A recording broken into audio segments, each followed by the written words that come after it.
مرکز کی انجیل 11واں باب۔ جب وہ یروشلم کے نزدیک زیتون کے پہاڑ پر بیت فیگے اور بیت انیا کے پاس آئے تو اس نے اپنے شاگردوں میں سے 2 کو بھیجا اور ان سے کہا کہ اپنے سامنے کے گاؤں میں جاؤ اور اس میں داخل ہوتے ہی ایک گدھی کا بچہ بندھا ہوا تمہیں ملے گا جس پر کوئی آدمی اب تک سوار نہیں ہوا، اسے کھول لاؤ، اور اگر کوئی تم سے کہے کہ تم یہ کیوں کرتے ہو تو کہنا کہ خداوند کو اس کی ضرورت ہے، وہ فی الفور اسے یہاں بھیج دے گا۔ پس وہ گئے اور بچے کو دروازے کے نزدیک باہر چوک میں بندھا ہوا پایا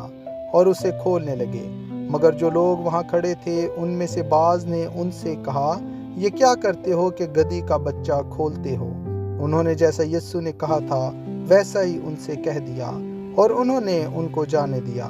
پس وہ گدھی کے بچے کو یسوع کے پاس لائے اور اپنے کپڑے اس پر ڈال دیے اور وہ اس پر سوار ہو گیا، اور بہت لوگوں نے اپنے کپڑے راہ میں بچھا دیے، اوروں نے کھیتوں میں سے ڈالیاں کاٹ کر پھیلا دیں، اور جو اس کے آگے آگے جاتے اور پیچھے پیچھے چلے آتے تھے پکار پکار کر کہتے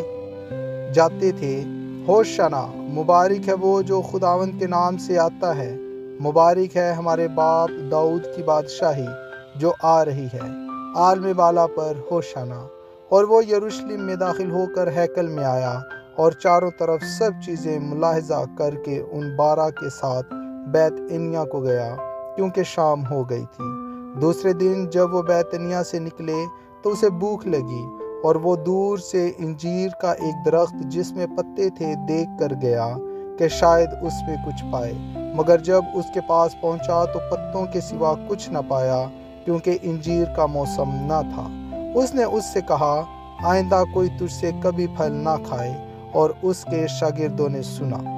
پھر وہ یروشلم میں آئے اور یسوع ہیکل میں داخل ہو کر ان کو جو ہیکل میں خرید و فروخت کر رہے تھے باہر نکالنے لگا، اور صرافوں کے تختوں اور کبوتر فروشوں کی چوکیوں کو الٹ دیا،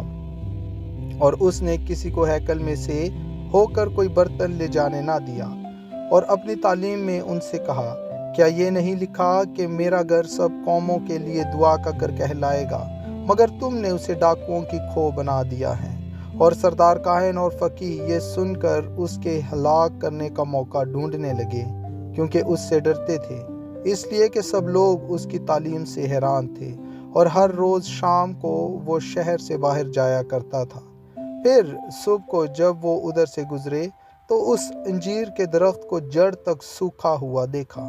پترس کو وہ بات یاد آئی اور اس سے کہنے لگا، اے ربی، دیکھ، یہ انجیر کا درخت جس پر تو نے لعنت کی تھی سوکھ گیا ہے۔ یسوع نے جواب میں ان سے کہا،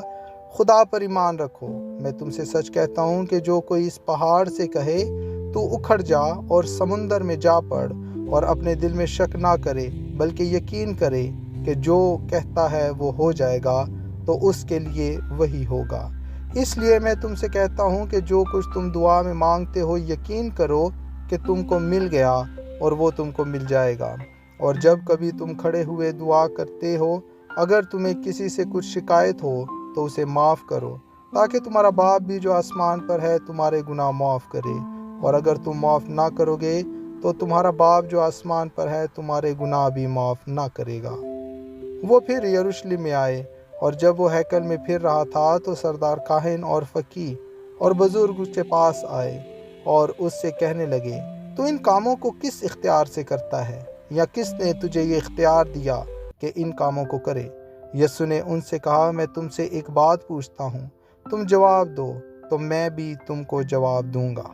کہ ان کاموں کو کس اختیار سے کرتا ہوں۔ یوحنا کا بپتسمہ آسمان کی طرف سے تھا یا انسان کی طرف سے؟ مجھے جواب دو۔ وہ آپس میں کہنے لگے کہ اگر ہم کہیں آسمان کی طرف سے تو وہ کہے گا، پھر تم نے کیوں اس کا یقین نہ کیا؟ اور اگر کہیں انسان کی طرف سے تو لوگوں کا ڈر تھا، اس لیے کہ سب لوگ واقعی یوحنا کو نبی جانتے تھے۔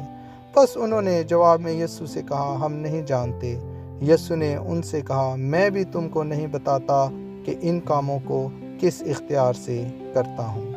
آمین۔